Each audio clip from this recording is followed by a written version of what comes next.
Hoy queremos hablar sobre la necesidad de conocerse a uno mismo y qué cosas tienen que conocer, qué partes tiene la conciencia. Nos encontramos al norte de Oslo, la capital de Noruega. Es un país que tiene muchos bosques, montañas, lagos y ríos y que está muy poco poblado. Cuando uno viaja por el mundo y va viendo la naturaleza, el cómo vive la gente de cada país, las diferencias, las similitudes, todo eso está muy bien. Pero, ¿y qué pasa con el conocimiento de cada uno? ¿Qué ocurre con lo que uno ve, cómo lo interpreta, cómo reacciona a lo que está viendo, cómo actúa, si tiene miedo, si no? ¿Por qué ahí no ponen su interés? ¿Por qué no hay interés suficiente en conocer lo que ocurre desde fuera de la conciencia hacia adentro?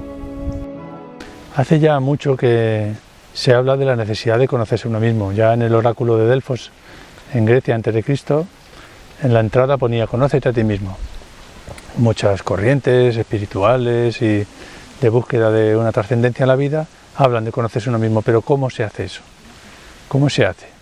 Se suele decir cómo debería ser uno, que perdonar beneficia, que hay que ser tolerante. Se suele decir las ventajas de tener ciertas cualidades, pero no se suele decir cómo tener esas cualidades, cómo se desarrollan, qué hay que hacer para ser tolerante, paciente y tener inteligencia. Las mayores corrientes actuales se basan en repetir afirmaciones que son falsas. Por ejemplo, cuando uno está hundido, decir yo puedo, cuando en realidad es que en ese momento no puede, o decir yo soy una persona fuerte, cuando en realidad se está sintiendo débil. Eso no va muy lejos, porque la conciencia sabe cómo está, la parte interna sabe cómo está, y decirse algo que es falso, lo único que consiguen es que se confunden aún más.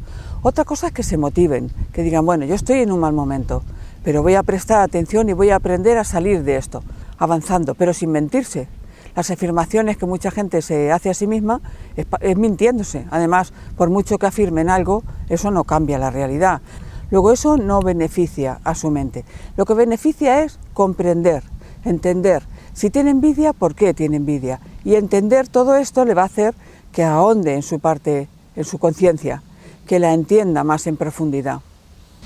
El verdadero sentido de conocerse a uno mismo es entender qué es uno mismo, entender cómo funciona, entender qué está pasando por ahí dentro y qué relación tiene con lo que ocurre en la vida. ¿Cómo se hace eso? Estamos diciendo que uno no puede ser compasivo solo por el hecho de querer serlo, sino que tiene que descubrir si no es compasivo, ¿por qué? Bueno, hay mucha gente que sí que puede mostrarse compasiva, aunque internamente no lo sea. Exacto. Efectivamente no es lo que se muestra, sino que realmente sea así. Desde luego no estamos diciendo que haya que resignarse, sino que lo que hay que hacer no es tratar de ser de una manera, sino resolver lo que lo impide. No tienen que ser fuertes, sino que tienen que descubrir, si se sienten débiles, cuál es la causa y resolverla. Porque insistimos, como hemos dicho en otros vídeos, que estamos en el mundo para entender, para poner en orden nuestra propia mente. Y para ponerla en orden hay que entenderla, no hay otra manera. ¿Y qué hay que conocer de uno mismo? Si se fijan, la conciencia tiene una estructura, tiene diferentes partes. Y uno tiene que tener curiosidad por comprenderla, porque eso es uno mismo. Y si no saben cómo funciona y cómo manejarla y cómo están en manos de algo que desconocen por completo. Una de esas partes es el cuerpo físico, la acción, los movimientos, los que expresan. El comportamiento, ¿no? Luego está el estado de ánimo. El estado de ánimo es diferente a las emociones y tiene mucho que ver con la energía vital. Uno puede estar decaído, pero tranquilo, puede estar con pocas ganas de hacer cosas, o puede estar muy activo. Y es diferente a la parte emocional. Esto no es muy conocido. Que una cosa es el estado de ánimo y otra cosa son las emociones. Y tienen diferentes cualidades. Eso es. Luego está la parte emocional, las emociones, que no es lo mismo que las sensaciones. Cuando ustedes sienten rabia, odio, envidia, ambición, cuando sienten todo eso, están sintiendo la parte emocional, las emociones, no la sensación. Otra cosa que aclararemos, pero quizá en otro vídeo, es la diferencia entre las emociones y los sentimientos. No es una clasificación oficial, pero hay una diferencia.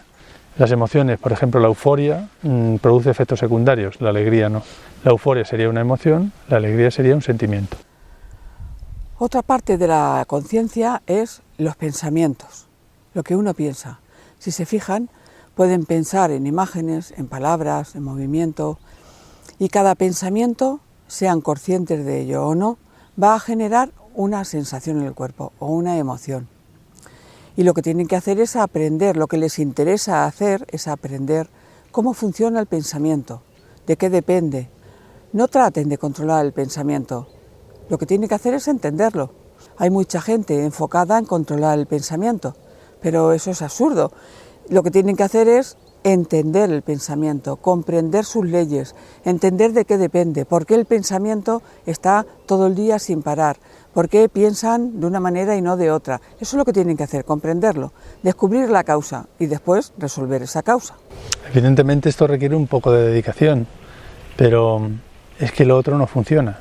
No decimos que haya que descontrolarse, si tienen el pensamiento acelerado y necesitan distraerse de alguna manera, pues háganlo, pero desde luego esa no es la solución, eso es solo un paliativo. Además del pensamiento, luego están las ideas, los conceptos, las conclusiones a las que han ido llegando a lo largo de su vida. Es decir, en la estructura de la conciencia va a marcar la experiencia y la forma de vivir la vida, las conclusiones, las ideas o los conceptos que hay sobre la vida, que muchas veces pueden ser incluso inconscientes. Esas ideas marcan la experiencia porque son como filtros. Entonces, en el conocerse a uno mismo está descubrir la realidad, y está descubrir la realidad en todas estas partes que estamos diciendo.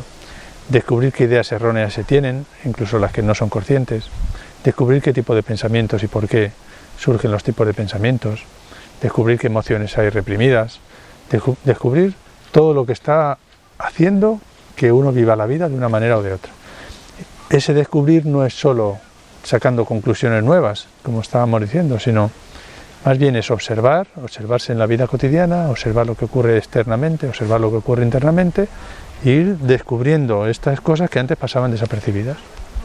Luego la idea genera pensamientos, los pensamientos generan emociones, las emociones generan sensaciones y todo ello junto genera una manera de comportarse.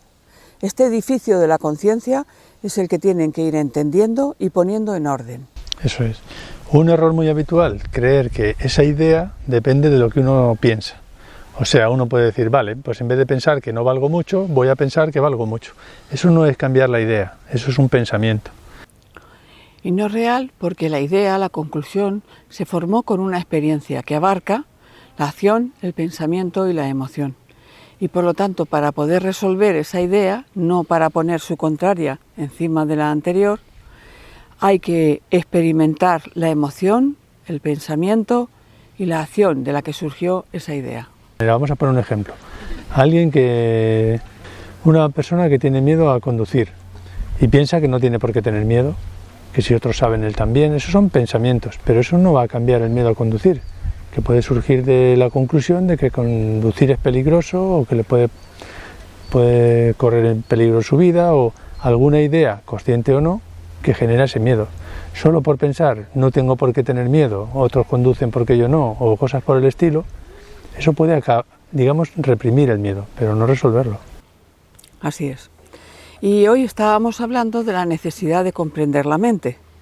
¿Por qué? Porque es como si a un niño pequeño nace y nadie le enseña a manejar sus piernas. Entonces aprende a gatear. Bien, se puede pasar el resto de su vida gateando, pero no está utilizando adecuadamente un instrumento tan potente como las piernas para moverse por el mundo. Sucede de manera similar con la mente. La humanidad está empleando su mente de una manera muy parcial porque no conoce cómo funciona. Y al no conocer cómo funciona, está cometiendo muchos errores. Eso es. Por lo tanto, conocerse a uno mismo es de vital importancia. No se hace en un día, no hay que perseguirlo, sino que es tener una actitud de curiosidad e ir descubriendo en el día a día lo que ocurre externamente y lo que ocurre internamente. No darlo por sabido, no dar las explicaciones de siempre, sino descubrir cosas nuevas.